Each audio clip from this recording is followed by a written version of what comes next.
Señoras, señores, buenas noches, bienvenidos, bienvenidas al Tablero en Mega TV. Cuarto año de El Tablero en Mega TV. Paraguay avanza a pasos decididos para ser funcionalmente un narcoestado.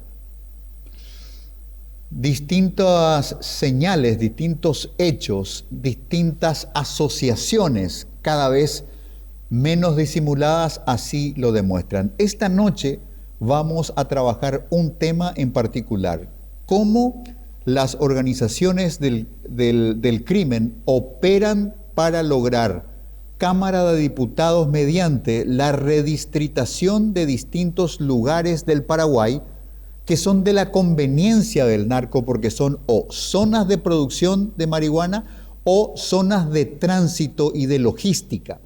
Hay un mapa del Paraguay que debe ser redescubierto y que lo vamos a explorar esta noche en un trabajo científico de primer nivel que revela cómo el narco está redistritando Paraguay a su conveniencia. Lo que define que exista un nuevo municipio y quién va a ser la autoridad municipal hoy en muchos lugares del Paraguay es el narco. El narco avanza sobre la sociedad con toda su carga criminógena. Vamos a explorar eso esta noche en El Tablero.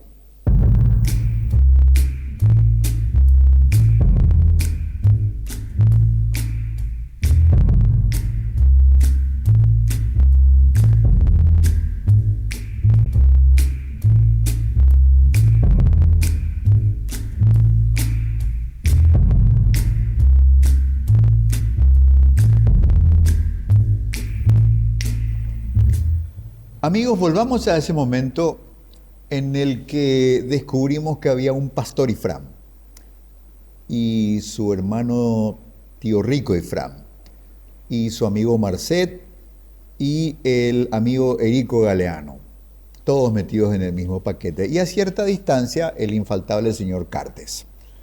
Pero estaba el Partido Colorado en campaña y tanto el oficialismo cartista como el abdismo coqueteaban con el pastor Ifrán, un hombre de negocios que tenía empresas de automotores y afines esparcidos en la geografía nacional, en la región oriental, y tenía su iglesia del avivamiento expandiéndose también en la geografía nacional, en Canindeyú, en Mariano Roque Alonso. Cuando luego cae la operación a ultranza PY, una operación que se gestó con la cooperación de organismos internacionales, las embajadas a nivel local, y que por último se entregó en sobres cerrados a las autoridades paraguayas como actividad, como paso inevitable de última milla y para no contaminar la investigación. Ahí saltó que detrás de la iglesia del avivamiento estaban los negocios narcos de tío Rico Ifrán con Marcet y todas esas otras personas mencionadas. Y era como la encrucijada perfecta: la política colorada, el narco y la religión. La religión que tiene, digamos, primero su manto de respetabilidad, por delante su no pago de impuestos, sus muchas franquicias para moverse en distintos territorios, estar debajo del radar de lo fiscal, por ejemplo, siendo una organización sin fines de lucro. Así que ese momento, amigos, fue particularmente importante y nos hablaba de que el crimen organizado realmente hay que tomar la nomenclatura organizado de manera con mucho respeto. De verdad son una organización inteligente, adaptable, que avanza con mucha agresividad y que va pensando formas en las cuales puede ir, mejorando su desempeño y mejorando la eficiencia del resultado. Siempre habrá una pátina de violencia de por medio. Necesitan tener una imagen temible y violenta. Entonces las armas importantes, las ejecuciones de amigos y enemigos siempre van a ser parte de la épica del narco, pero detrás de eso hay empresa. Y esas empresas narcos están pensando permanentemente en cómo mejorar el negocio de lo ilegal. Entonces hemos tenido en los últimos años, por ejemplo, esta transmutación de organizaciones como el PCC, que tenían los negocios de las armas y de las drogas, básicamente, y luego las sintonías que son módulos de operación, cada uno con su especialidad, todas para tributar a una sintonía central donde están las cabezas del PCC. Pero un día se dieron cuenta de que el oro de su negocio eran las rutas. Entonces comenzaron a dejar de incurrir en el riesgo de importar cocaína, los vuelos de la cocaína, las avionetas de la cocaína, las pistas de aterrizaje de la cocaína, la protección, etcétera, etcétera. Y se dedicaron a decirle al mundo de lo ilegal: nosotros somos los dueños de las rutas, ustedes muevan lo que quieran, nosotros les garantizamos las rutas. ¿Quieren mover contrabando de soja? Dale, nosotros les cuidamos, garantizamos movilidad del punto A al punto B a través de nuestras rutas. Mueven armas, lo mismo, mueven drogas, lo mismo, mueven tráfico de personas, todo. Nosotros manejamos las rutas. Crimen organizado, crimen inteligente, adaptable. Dentro de ese proceso de observación constante, por supuesto que un país como Paraguay, de tan endeble institucionalidad, les ofrece muchísima flexibilidad para hacer lo que quisieran. Por eso tenemos universidades de frontera que, con el debido respeto a algunas que son legítimas en sus afanes pedagógicos, las universidades de frontera, sobre todo en el Amambay, son universidades narco, donde soldados de las sintonías del PCC, por ejemplo, migran a Paraguay para estudiar Derecho, y en algún caso son soldados del PCC a los que sus captadores de talentos dicen: bueno, este chico es inteligente, vamos a meterlo a estudiar. Estudia Derecho, recibe su título de Derecho y después comienza a concursar para ser fiscal, juez, en fin, para ir ocupando cargos importantes. El crimen organizado está en una etapa expansiva y encuentra en el Paraguay un territorio muy poroso donde todo puede suceder. Bueno, valga este largo prolegómeno para presentarles este trabajo que tenemos en pantalla. Si me acompañan, por favor, compañeros, si tenemos la imagen. Necesidad, narco y política. Así se redibujó el mapa del Paraguay. En los últimos 20 años se crearon 36 nuevos municipios en el país, muchos sin cumplir los requisitos legales y algunos impulsados por congresistas sospechados por vínculos con el crimen organizado. Casi la mitad de estos territorios pertenecen a la zona roja, en el límite con Brasil, donde están los mayores índices de violencia y de crimen organizado. Amigos, vamos a dialogar con nuestro entrevistado Lucas Bo de una organización que la va a presentar él debidamente, que desarrolló este importante trabajo de campo que evidencia con calidad de estudio científico, de etnografía científica, esta redistritación de Paraguay diseñada por y para el narco. Lucas, buenas noches, ¿cómo estás? Bienvenido. Buenas noches, Quique, ¿qué tal? Muchísimas gracias por el espacio. Bueno, muy impresionado con este trabajo. Lo descubrí el fin de semana y lo compartía con la doctora Katia González, mi compañera de todos los días en la mega cadena, y ella me dijo al toque: este es el trabajo del hijo de Luis Alberto Bo, de Lucas Bo. Bueno, comenzó ahí una exploración de tu ADN. ¿Qué es Punto de Fuga PY, Lucas? Bueno, Punto de Fuga es un medio digital que creamos con mi compañera Natasha Gorsen. Estamos en Instagram, en YouTube y Twitter, y empezamos como un podcast haciendo entrevistas a diferentes referentes del país de distintos temas, pasando por política, economía, educación. Y bueno, este año decidimos meternos en el tema de la investigación periodística y salió este tema y bueno, ahora lo publicamos, así que muchas gracias por el espacio para hablar de esto. Bueno, y tenemos en la línea a Natasha Gorsen, que es la asociada, la partner de Lucas en este proyecto de Punto de Fuga PY. Natasha, buenas noches, ¿cómo estás? Buenas noches, Quique, ¿qué tal? Súper bien y contenta de poder compartir con ustedes. Gracias por el espacio para hablar de este tema. Bueno, amigos decidieron bajar a un trabajo científico, pero que entraron a la zona de riesgo directamente, sin chalecos antibalas de frente. La elección del tema en primer lugar, Lucas, Natasha. Por favor, no hablemos por turnos, atropellémonos como una conversación entre amigos en un bar. Dale, genial. No, la elección del tema vino del hecho que yo hice un máster en políticas públicas en Holanda, me recibí el año pasado, y ahí trabajé en una tesis sobre el tema de la relación entre el impuesto inmobiliario y la expansión del agronegocio en Paraguay. Y ahí empecé a trabajar con el tema municipal y trabajando en eso, con esos datos, me di cuenta de que hay una gran cantidad de nuevos municipios que fueron creados en los últimos años. Me llamó mucho la atención eso. Y entonces luego decidimos con Natasha empezar a investigar más sobre el tema y salió que había una relación quizás con el crimen organizado. Así que decidimos meternos a fondo en eso y con la alianza con Conectas, que es una plataforma de periodismo independiente, pudimos realizar la investigación. Y esto es el fruto de cuánto tiempo de trabajo, Lucas, Natasha. Tiene la palabra Natasha.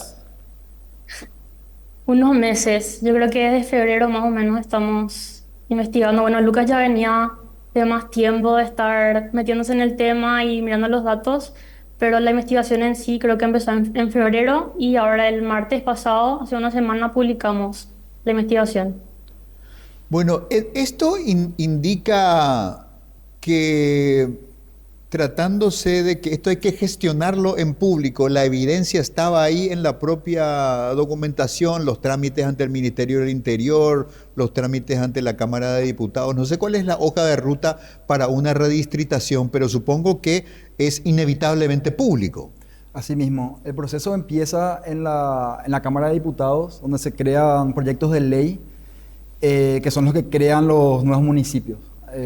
Obviamente eso pasa después al Senado y a la presidencia, pero también muchas veces el proceso se origina en los mismos pobladores de estas localidades que por las distintas necesidades que ellos tienen buscan una municipalidad que solucione sus problemas. A ver, uno comprende, yo por ejemplo soy de la idea que, no sé si hacen la experiencia de vez en cuando de venir por la Trachaco, pasar por frente al Botánico, girar a la derecha y entrar a Ceballos Cue, y es otro mundo. Uno entra, y dicho con mucho respeto, uno entra a Fuerte Apache, es otra ciudad, todo es diferente, y lo que uno ve en Ceballos Cue y en Loma Pitá es el abandono de responsabilidades de la Municipalidad de Asunción. Yo soy un tipo que hace mucho tiempo vengo diciendo, los ceballenses y los de Loma Pitá, Loma de Janeiro últimamente, podrían juntarse y pedir una redistritación para atender ellos sus necesidades de infraestructura, porque Asunción no le da prácticamente nada. Supongo que ese mismo tipo de razonamiento también ha impulsado genuinamente a comunidades del interior a buscar una redistritación. Así mismo, y sobre todo cuando son localidades que están muy alejadas de donde está la municipalidad. Uno de los lugares que visitamos es Maracaná, que está en Canindeyú, y bueno, esa localidad estaba a más o menos 80 kilómetros de Curuguatú, que es de donde se distritó, ¿verdad? Se desprendió, perdón. Entonces, también por los malos caminos que tienen, es muy difícil llegar hasta ahí, muy costoso también llegar a recibir los servicios municipales. Maracaná es un caso bien particular porque es una zona de producción de cannabis y que también tiene este detalle de la ausencia del Estado. También en la misma zona y en el mismo departamento están las tierras de Marinacue, que recientemente el Estado por primera vez desde el año 2012, a ver, 13 años después entregaron los títulos a los campesinos que hicieron la resistencia. Y esa es una zona olvidada de Dios donde la autogestión lo es absolutamente todo. Hay una pequeña iglesia porque la construyeron a pulso, hay una pequeña escuela porque la comunidad la construyó, y cuando haya, no sé, recursos redundantes de la policía, vendrán a un lugar que la comunidad va a tener que construir. De modo que hay dinámicas de ese tipo que crean municipios, ¿verdad? Pero digamos, el costado interesante de la investigación es que ustedes descubren que hay otras maneras de mirar la redistrictación y tiene que ver con los circuitos o de producción o de las rutas de distribución del narco. Natasha. Sí, sobre todo mirando también el hecho de que muchos de estos municipios nuevos se crearon en lo que nosotros llamamos la zona roja, que están en los departamentos de Amambay, Concepción y Canindeyú. Y ahí vimos como algo llamativo y quisimos indagar más sobre el tema. Entonces también eso fue un poco lo que nos impulsó a seguir investigando. A ver, les pido un poco más de detalles. ¿En qué momento se dieron cuenta? Como decía el viejo y peludo y querido Humberto Rubín, ¿en qué momento vino aquí estamos, acá hay algo más? ¿En qué momento descubrieron la mano narcopolítica? Bueno, creo que ese momento fue cuando nosotros armamos una base de datos con información del Congreso, del TCJE, del INE, y armando eso recopilamos los diputados que crearon o que estuvieron detrás de los proyectos de ley de esos nuevos municipios. Y una vez que teníamos eso, buscamos si es que, ya teniendo en cuenta el historial de la infiltración del crimen organizado en la política paraguaya, queríamos ver si es que alguno de esos diputados tuvo vínculos con el crimen organizado, y sí, efectivamente 8 de estos 36 nuevos municipios fueron impulsados por diputados que tienen sospechas de tener vínculos con el crimen organizado. Entonces ese fue el momento que nos hizo decir, ok, acá hay algo más que hay que investigar. Supongo que, bueno, primero, estamos hablando de la ciencia. La ciencia puede ser políticamente interpretada, pero no es intrínsecamente política. Así que si pudiesen referir los nombres, también lo recibiríamos como un dato científico y no como una maldad. ¿Estamos hablando de quién? ¿De los de Clesis, por ejemplo? Sí, justamente Freddy de Clesis es uno de ellos, pero ahí también queremos aclarar que el tema de la relación entre estas personas con el crimen organizado, nosotros no indagamos, simplemente utilizamos lo que está allá en la prensa y lo que es públicamente conocido, ¿verdad? Claro. Entonces, bueno, uno de ellos es Freddy de Clesis, Cristina Villalba también, que fue que estuvo detrás de la creación de Maracaná, zona de producción de marihuana, y Puerto Adela, zona de distribución de marihuana. A ver, la influyente diputada Cristina Villalba, uno de los pilares del cartismo en la Cámara Baja, la persona que tiene la voz cantante en la cuestión presupuesto general de gastos, por ejemplo, muy activa la diputada Villalba, es directamente responsable del proyecto de la redistritación de Maracaná. Maracaná y también Puerto Adela, que es una zona con muchos puertos clandestinos para la distribución de la marihuana a través del río Paraná. Epa, mirá vos, la madrina. La madrina del norte. Impresionante. Bueno, amigos, ahí está la fuerza de este tema, de cómo los ciudadanos hemos ido entregándole la política a la peor gente. Construimos una dialéctica de rechazo a la política, pero no nos animamos a bajar al lodo de la política para reconquistar el lirio de la virtud, de lo que debería ser la política. Y esta entrega progresiva, este aprendizaje del paraguayo, de la paraguaya, de poder llegar a sus metas particulares a pesar de la política, lo que hace es ir ahogándonos en el fango cada vez más evidente de que en esta etapa del gran viaje político del Paraguay contemporáneo, el maridaje entre el poder político de cualquier color, en este momento el color es rojo, el color es colorado, el maridaje político con el narcotráfico va a ir teniendo distintas expresiones cada vez menos disimuladas. La redistribución para interés del narco, que queda evidente con este trabajo que vamos a ir explorando, es una de esas expresiones. Y la reflexión que nos queda es, amigos, ahora que estamos empezando a entrar de nuevo en procesos electorales, si la buena gente no se baja a participar de la política, este proceso de profundización de lo peor de la política con lo peor del crimen va a convertirnos en un lugar en el que Haití y Somalia van a parecer paraísos frente a ese funesto Paraguay del futuro. Hacemos una pausa.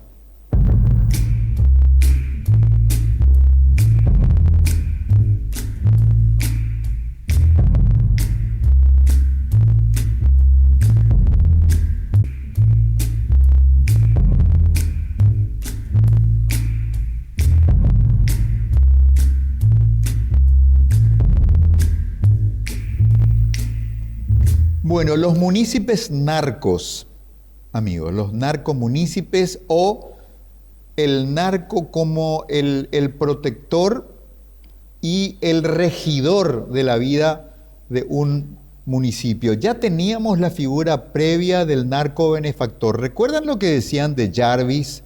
Que Jarvis era el gran benefactor. El país le adoraba a Jarvis porque él colaboraba para las obras de refacción de la iglesia. Cuando había procesiones en días festivos, Jarvis ponía la platita para todo lo que sea necesario, equipo de sonido, músicos, etcétera, etcétera.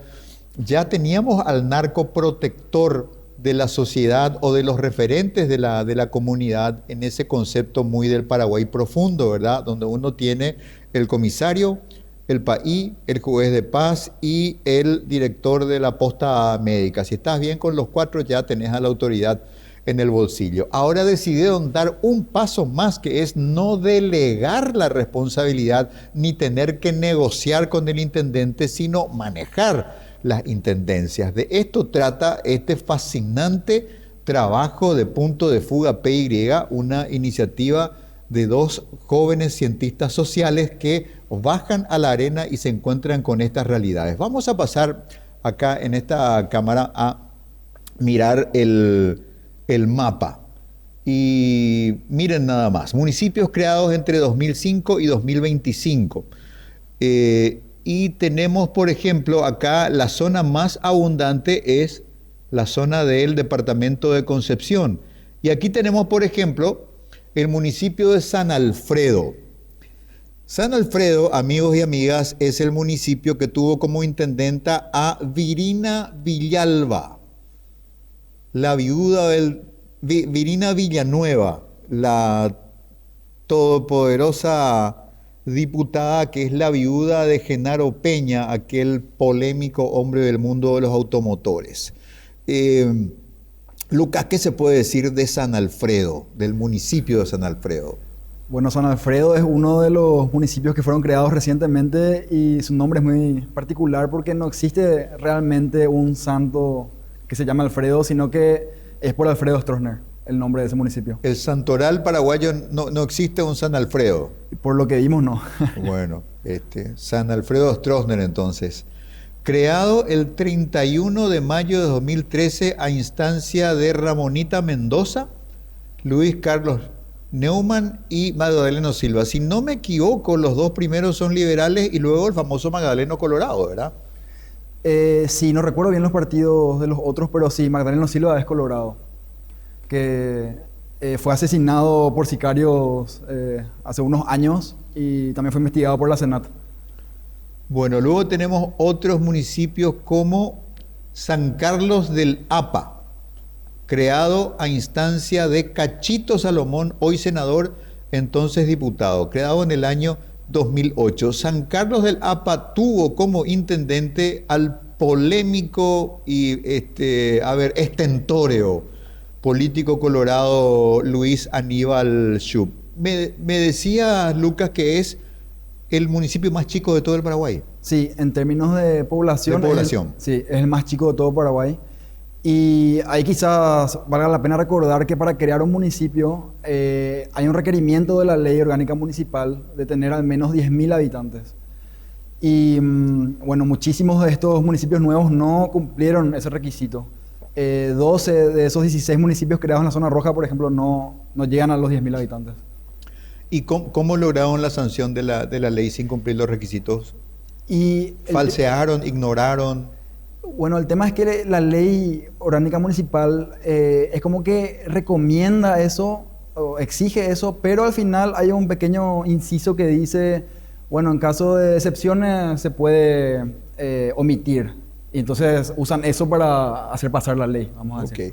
Natasha, ¿cuáles son las implicancias de que un municipio tenga tan poca cantidad de habitantes? ¿Cómo impacta eso, por ejemplo, en los procesos de elecciones?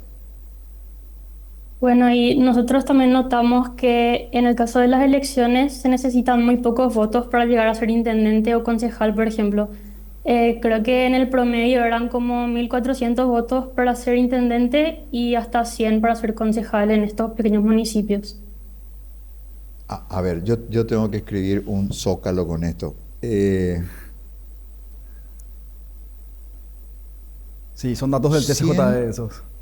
Votos para ser concejal y 400 para 1.400 en promedio para ser intendente en estos nuevos municipios. 1.400. Sí, en promedio.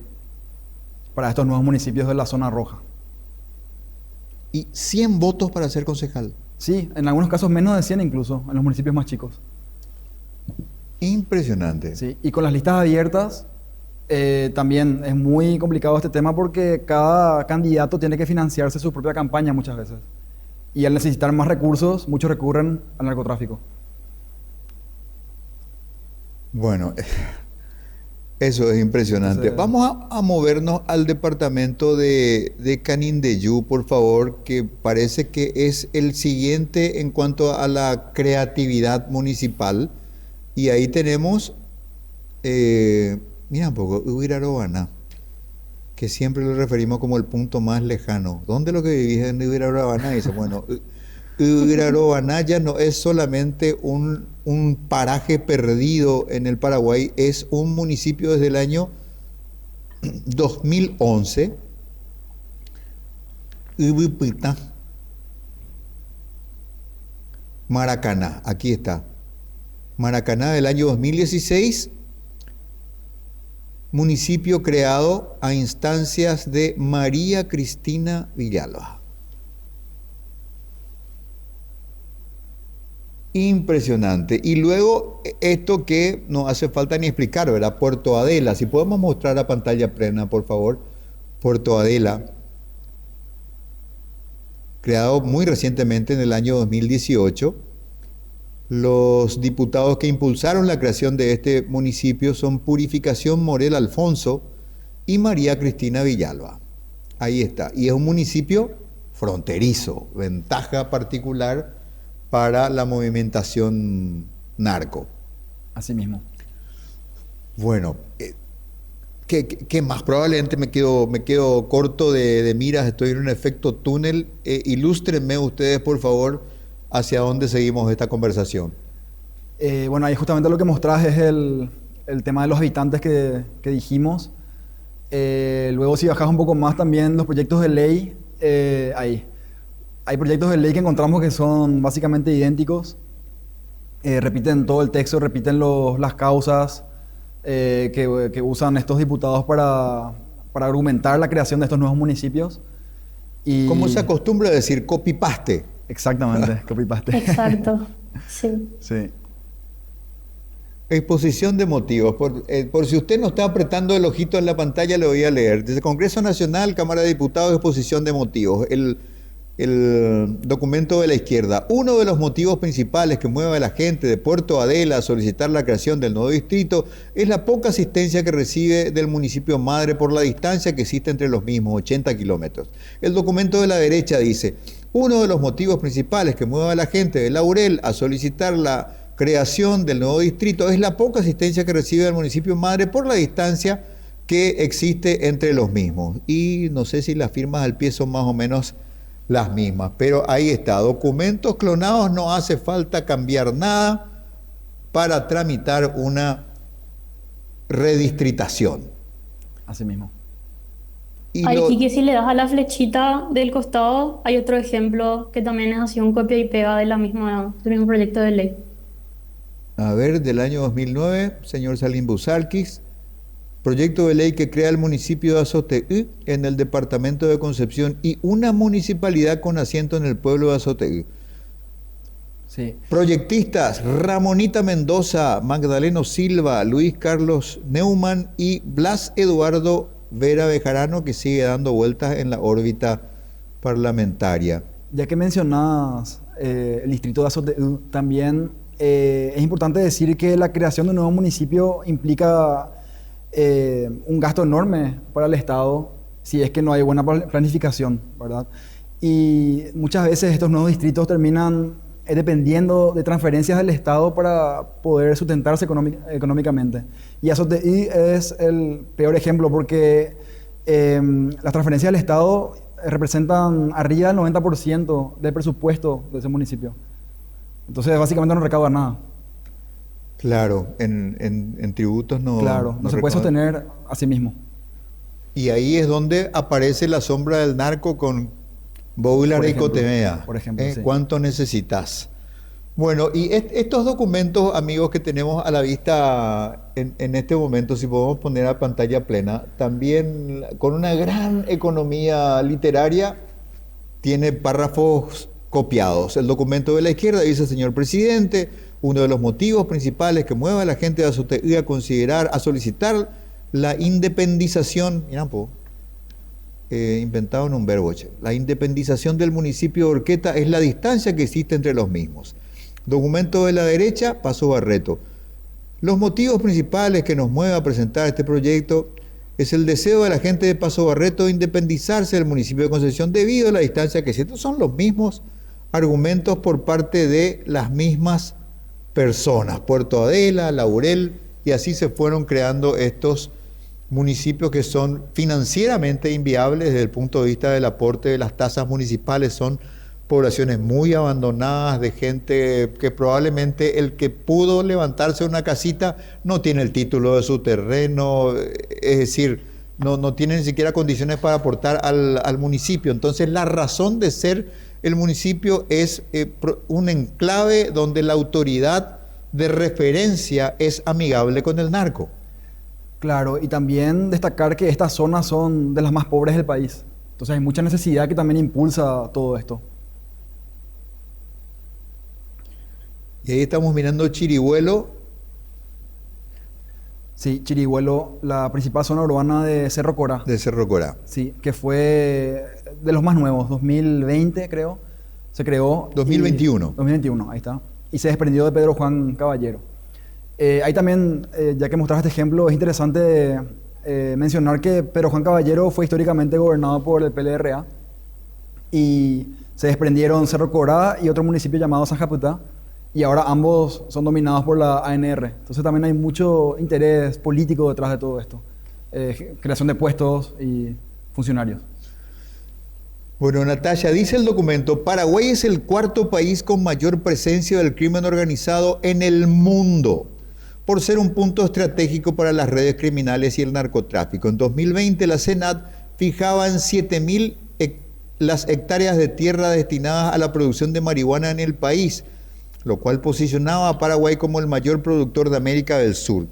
Además, según la Dirección Central del Servicio Antidrogas del Estado italiano, año 2022, desde 2020 el país se ha vuelto el de mayor tránsito de cocaína desde el Cono Sur hasta Europa. Es decir, también esta visualización de Paraguay como un punto de convergencia, como un paso clave de tránsito de cocaína, en este caso una mercadería ilegal de mucho mayor valor, hace que estas autoridades amigables que pueden crear un municipio con muy poco esfuerzo,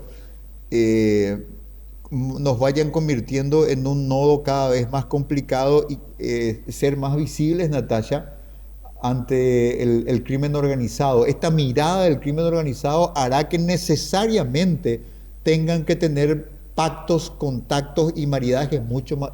Todo esto indica que la profundización de la relación entre el poder político y el narcotráfico se va a acentuar en la medida que no hay ninguna reacción de porciones del Estado combatiendo esto. Al contrario, somos cada vez más amigables. Ese discurso de, perdón, no quiero mencionarlo con malicia, ¿verdad?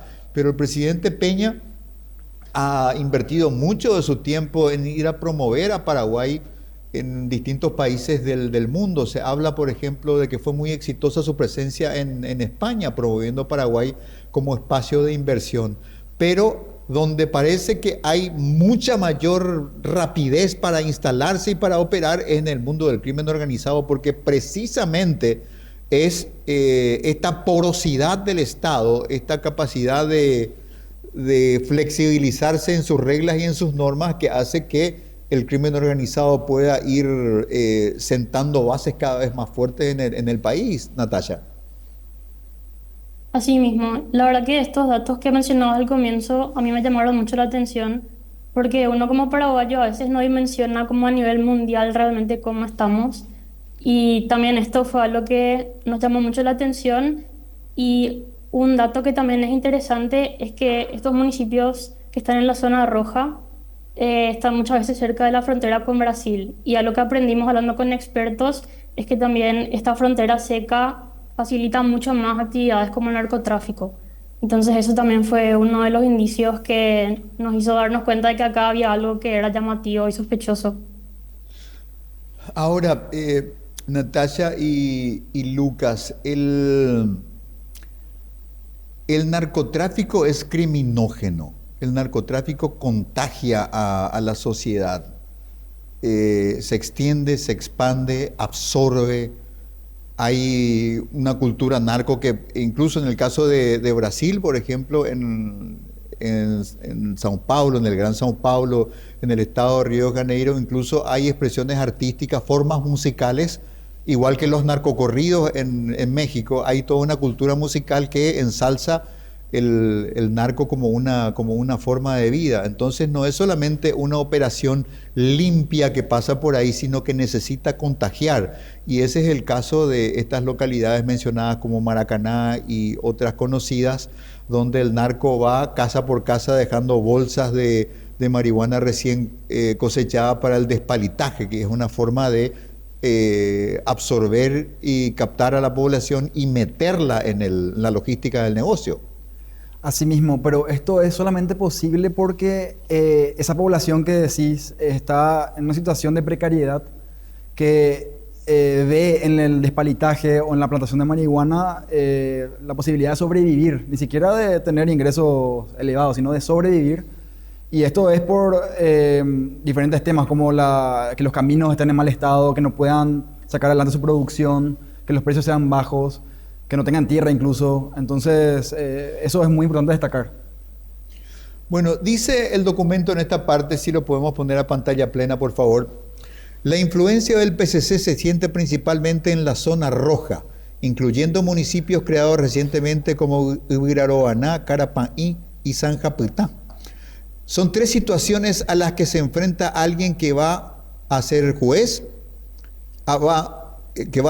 fiscal, policía. O aceptás las reglas del juego, aceptás ser sobornado y sos cómplice de la mafia. O te enfrentás y te matan, te amenazan, te secuestran los hijos, o te callás totalmente y tratás de pasar lo más desapercibido posible. Entonces, es silencio, plata o plomo, menciona el periodista Andrés Colmán Gutiérrez, que tiene publicaciones muy valiosas y un ejercicio periodístico incluso de alto riesgo, retratando, registrando la convivencia y la evolución del narco en Paraguay a lo largo de los años. Sigue diciendo el documento: el crimen organizado se infiltró en todos los niveles de la política paraguaya, principalmente en cargos locales como concejales, intendentes y gobernadores, pero también ha llegado a la Cámara de Diputados, desde donde se inician los proyectos de creación de los municipios.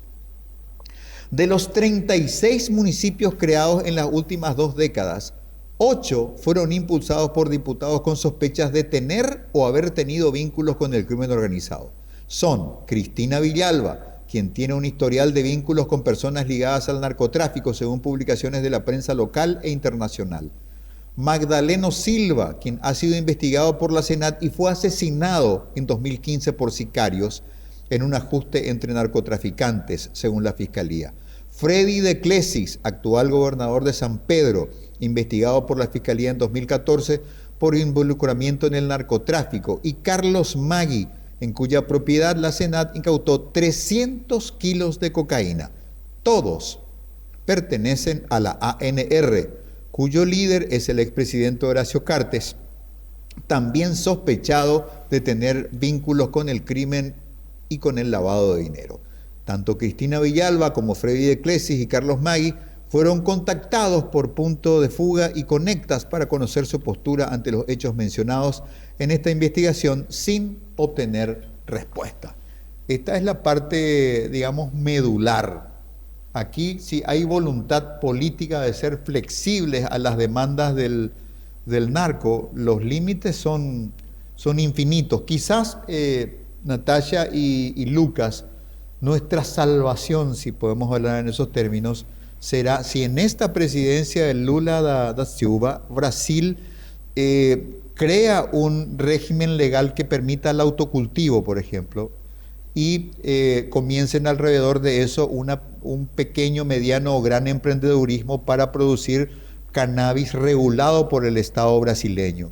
Si Brasil comienza a caracterizarse como un país de producción de cannabis, la gran producción paraguaya de marihuana va a perder sentido y probablemente el marihuanero va a tener que ponerse un trajecito, una linda corbata, peinarse bien, borrarse los tatuajes y convertirse en un emprendedor de los derivados del cannabis, porque su producción como tal ya no va a tener sentido para el gran mercado brasileño, por ejemplo, ¿verdad?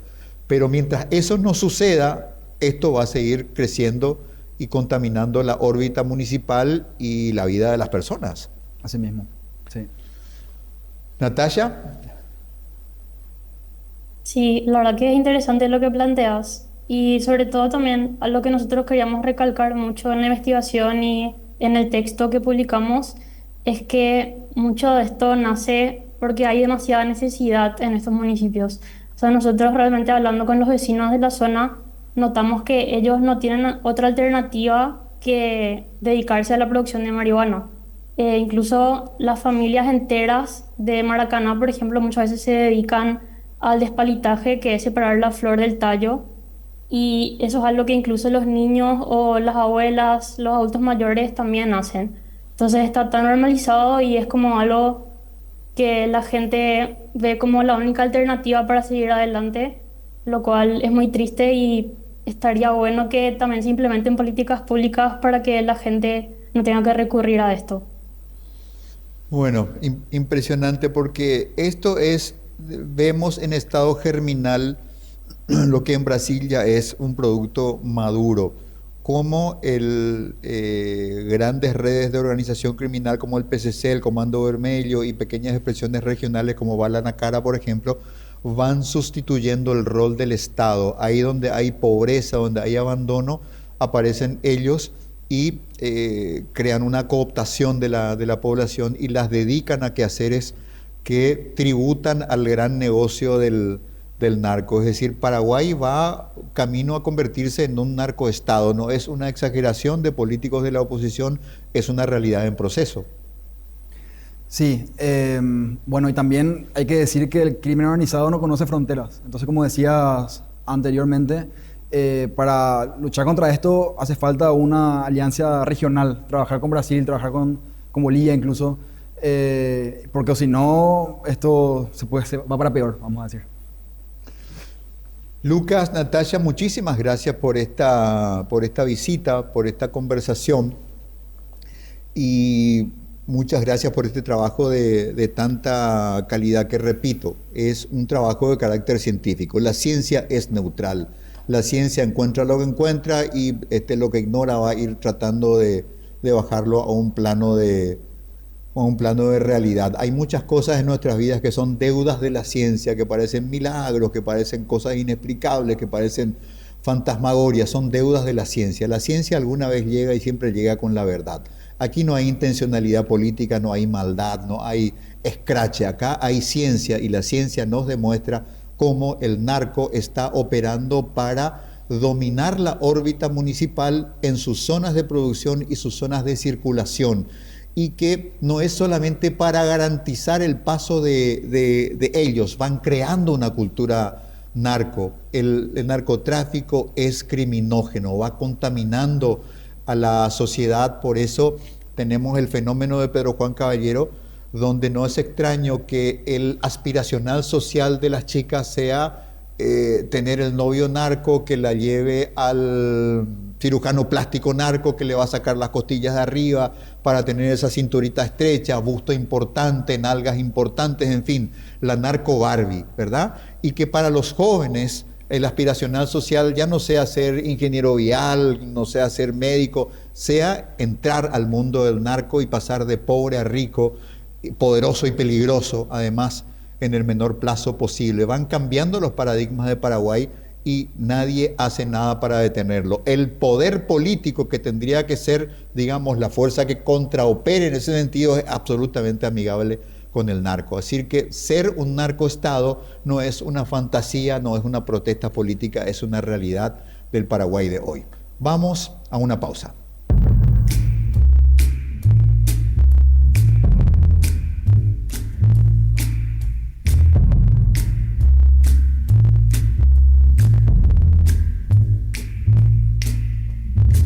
Never know how much.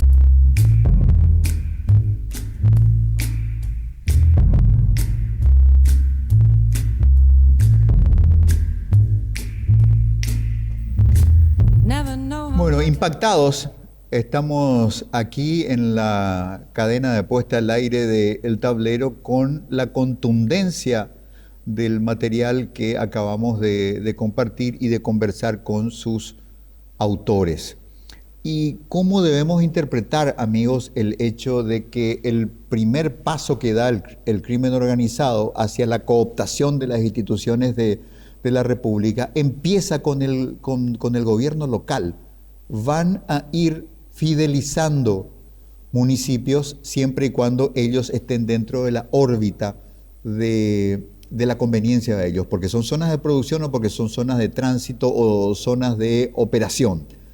Y de momento, en esas pequeñas ciudades hay escasa presencia de instituciones.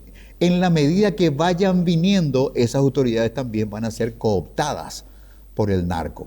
Entonces, el poder narco se va a convertir en el poder político y la nomenclatura narcopolítica va a ser una realidad contundente y que va a ir devorando de a poco la institucionalidad de la República. En la medida que haya gobiernos como los que tenemos el día de hoy, muy amigables con el crimen organizado, esta es una hoja de ruta con una fuerza inercial demasiado grande. En estos tiempos de oportunidades electorales, amigos, reflexionemos.